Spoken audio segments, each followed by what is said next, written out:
well.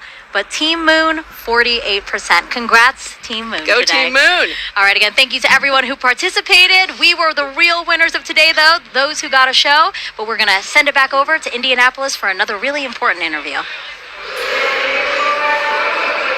Thanks, Megan. We are back here in Indianapolis. It has been an incredible day, and it is not over yet. With me, I have Jake Bleacher, the Chief Exploration Scientist for NASA. Jake, welcome.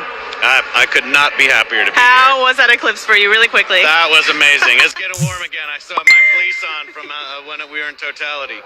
That was incredible. Well, today has been all about the eclipse, all about the sun's light. And I want to pivot a little bit because you're getting astronauts ready to go back to the moon, live and work there for the first time in 50 years. How the sunlight shines on the moon also very crucial to what we're trying to do there? Yeah, well, just like this eclipse, it's the celestial dance between the sun, the earth, and the moon. And when we go to the moon, we'll actually have instances of eclipses where the earth will eclipse the sun. Wow. So it's something to think about. But we're really interested in the lighting in the South Pole. Our Artemis 3 mission will land astronauts at the South Pole. And there, because the moon has almost no axial tilt, the sun is always right along the horizon. Wow. And so high peaks have sunlight more than normal amounts of time, and low depressions have almost no sunlight or never see the sun. And so we think there might actually be water trapped there. Incredible. So one thing that we've talked a little bit about on the broadcast is space weather. And space weather is really important to understand, especially when it comes to the safety of our astronauts. Can you describe how the instruments Ursa and Hermes are actually helping keep our astronauts safe? Yeah, Ursa and Hermes are payloads, science instruments that we'll have on our Gateway. Gateway is going to be a station, a research station that orbits the moon, and astronauts can stop there on their way to the surface of the moon. And these payloads, or these science instruments, will be there to basically detect what the solar weather is like, what we call space weather. So that radiation that our astronauts will live in when they're actually there. So understanding your weather is the best way to be prepared for it. Absolutely. Well, you've given us a lot to be excited about. Jake, thank you for being here on this incredible day. I would not have missed it.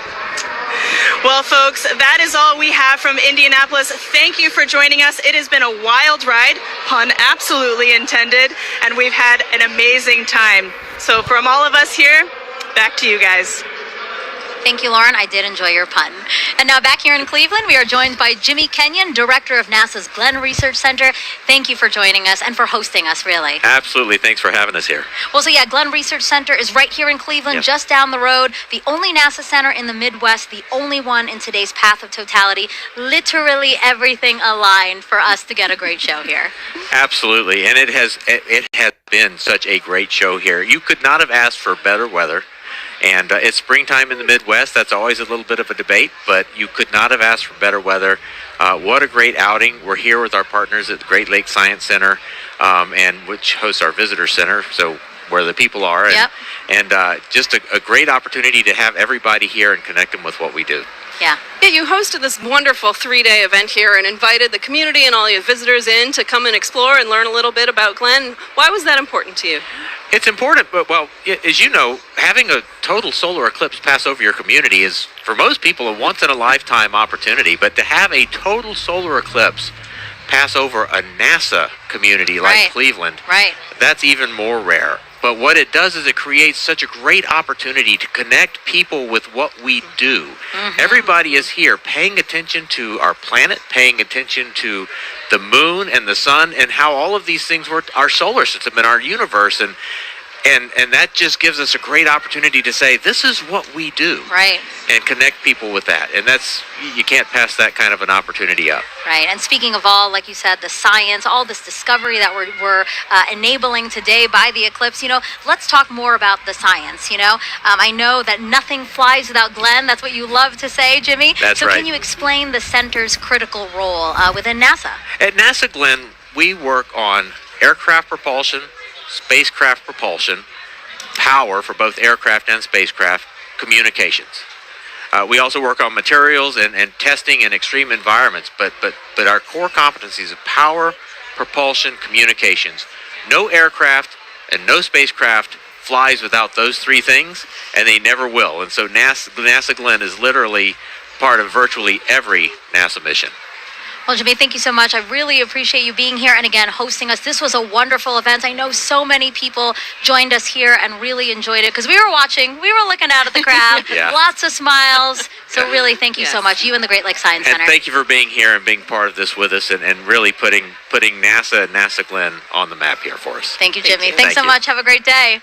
All right, and a big thank you to our whole team positioned across the path, from our correspondents to our experts and our telescope operators. We couldn't have done it without all of you. And Sarah, as we're taking again this aerial shot of the Great Lakes Science Center, so beautiful. Such a wonderful way to experience my first total solar eclipse. And I hope you had a good time too, because I know this isn't your first total solar eclipse. No, this is my second, but it was really great and special to be able to experience it with you and all the folks here. Yeah, we did notice that people right after, the people were like, whoa, and they were trying to get out. There's a lot of really fun events happening in Cleveland, so there's a lot of people in downtown. So I hope that they took some time to look up today and really enjoy what they saw. Yeah, and not only all of the great views that we had, but we also really did some cool science today too. Yeah, really, really cool science. And actually, yeah, let's talk about that. You know, NASA's heliophysics big year isn't over yet. You know, we had the annular eclipse, then we had the solar eclipse, and now talk to us about what's happening in December. Yeah, coming up on Christmas Eve, in fact, Parker Solar Probe will make its closest approach to the sun, 3.9 million miles, which still seems like a long way to me, but apparently that's actually pretty close. Yeah, I can't believe that's happening. Again, just that it's all, we've been saying this all day, aligning. Everything is aligning for us to have a beautiful show. And so, yeah, you know, Sarah, again, thank you so much. You know, we watched this together, race across Mexico to Maine in only an hour and 28 minutes. And again, we have so much more to look forward to. So we hope you all stay with us as we continue studying our sun and how it affects us, from all of us here at NASA, where we make air and space available for everyone. Thank you for watching and enjoy the rest of your day.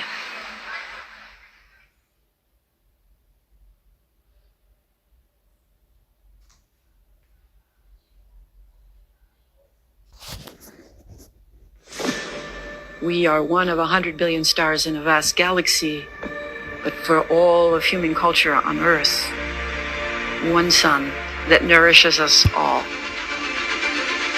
That is what stirs humankind. That's what unites us.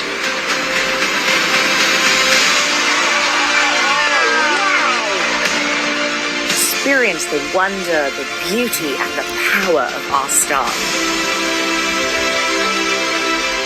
One sun across space, time, and culture. Let us continue the quest to unfold this universe. And let us continue to find unity in our discovery.